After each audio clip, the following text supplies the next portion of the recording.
Once upon a time in the early 2000s, there was the original BIONICLE storyline, a LEGO action figure series about mechanical characters that wore masks and controlled the elements, kind of like Avatar: The Last Airbender combined with the Power Rangers. Because the characters are mechanical, it makes sense to take their pieces apart and build them back together. But what's even more significant about BIONICLE is how it presented its narrative across multiple platforms of media, from video games to flash animations to serialized comics and chapter books. If you're not familiar with any of them, that's okay, because I'm going to condense and explain the narrative's lore right here, right now. This is Lavapasta's Guide to BIONICLE Part 3, Ignition. With the prequel years of 2004 and 2005 out of the way, BIONICLE 2006 is able to move the plot forward into the future and create a narrative that is a subversion of the original BIONICLE story. The 6 new action figures that show up on an island via canisters aren't the new Toa superheroes. They're actually a band of evil thieves called the Piraka who are masquerading as Toa to enslave the villagers instead of protecting them. The island itself isn't a paradise, it's a nightmare, and when the Toa Nuva from 2002 actually show up in the story, they lose and get captured instead of saving the day. So for the first half of 2006, you get a David and Goliath conflict where the Matoran villagers have to fight off the villains by themselves until the second half of the year where we see the return of 6 characters. Jala, Holly, Matoro, Kongu, Huki, and Nuparu. Individuals who have been around since BIONICLE's origins in 2001 now find themselves struck by lightning and become the brand new Toa and Inika. The side characters that BIONICLE fans grew up with are now the heroes of their own story, with a toy commercial that features Move Along by the All-American Rejects. On a narrative level, the Toa and Inika symbolize one of the greatest moments in the BIONICLE story.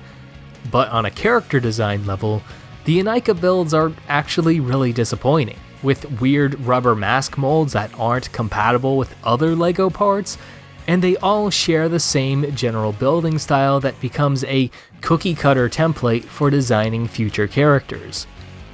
Mask molds are like a staple of the BIONICLE series, so it's kind of a shame that there are only 3 real mask pieces for the entire year that can only be found in the more expensive brick-built playsets, as well as the 3 Titan figures, of whom one of which is the secret 7th member of the Piraka who acts like a cross between Deadpool and the Joker, and continues to show up again in the future because he's one of the author's favorite characters.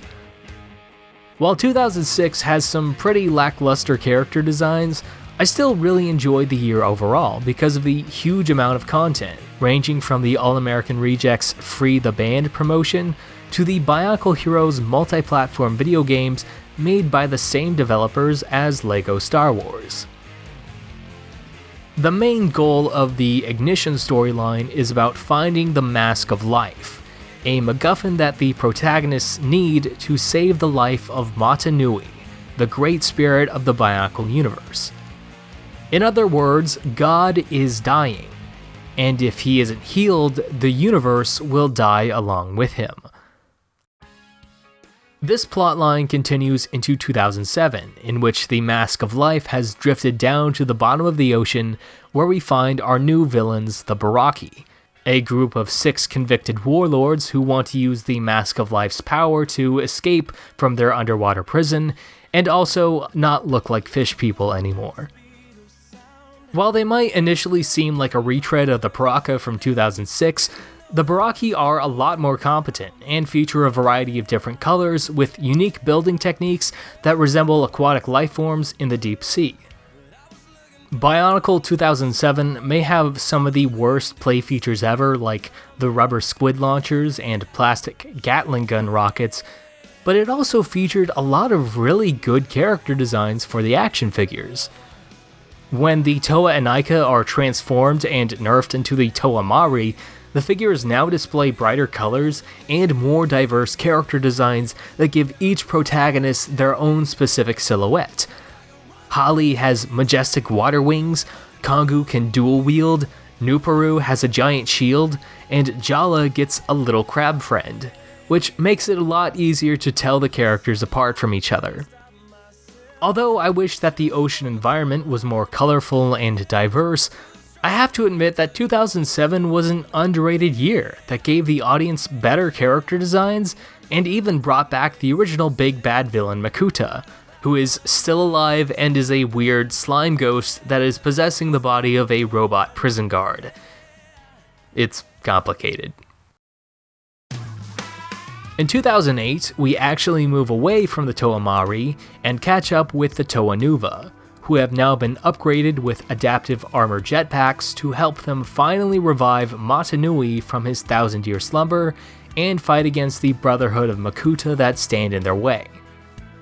As toy products, kids were already swooshing their Bionicle characters around in midair, so the jetpack mechanic encourages this by giving them a contextual reason to do so in the story.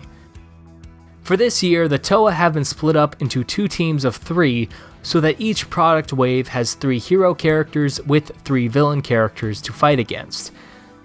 In concept, the Fantoka wave is basically superheroes on jetpacks versus vampires, which is awesome, and the second Mystica wave is superheroes with smaller vernier jets versus giant bugs, which was a mistake.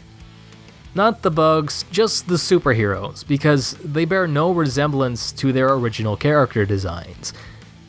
Even with the ridiculous propeller arms, the Fantoka sets do actually look like Pohatu, Kopaka, and Lewa, whereas Gali and Onua Mystica are near unrecognizable, and no, that is not Toa Tahu. Now that my complaints are out of my system, the rest of 2008 was a pretty good year with a lot to offer the franchise. It has much brighter environments, interesting side stories like the Bionicle equivalent of Suicide Squad, the return of the Toa Nuva, new vehicle sets, and one of my favorite plot twists in media history. If you've already seen my first Bionicle Retrospective video, you'll know that from the beginning of the franchise, there was always going to be a reveal that the island of Matanui from 2001 was located directly on top of the Great Spirit Matanui himself, who is actually a giant robot that the entire Bionicle universe exists inside of. But what you don't know is that once we finally see the giant robot in action at the end of 2008, there's another plot twist. Matanui isn't inside it anymore, Makuta is. Makuta Pterodax is possessing the Matanui robot and now has absolute control over the entire universe, which was part of his plan all along. That's right, we're ending on a cliffhanger. During the Ignition Trilogy, the Bionicle narrative became more ambitious, more relevant, and much more significant. At this point, the lore itself overshadowed the toy products. Chapter books were full-on literary novels, web serials featured characters that were never made into physical toys, and it was more exciting to see your favorite protagonists return to the story than it was to see them on store shelves. While it may be convoluted and Greg Farshtey is definitely out there either playing favorites or getting rid of romances, Bionicle Ignition is still an incredible saga that subverted the audience's expectations and handled dramatic events with actual maturity. It's a storyline where the protagonist made temporary alliances with the bad guys, the villain actually takes over the world, and the character Matoro, who has been around since 2001, gives his life to save the entire universe. Out of any narrative designed for a children's toy series in this time period, Bionicle has the most amount of gravitas and confidence in their audience's emotional maturity. The Ignition Trilogy wasn't just about the aesthetics or the characters, It was about creating a literary achievement of science fiction that would define a generation. It was about making BIONICLE itself a legend to behold.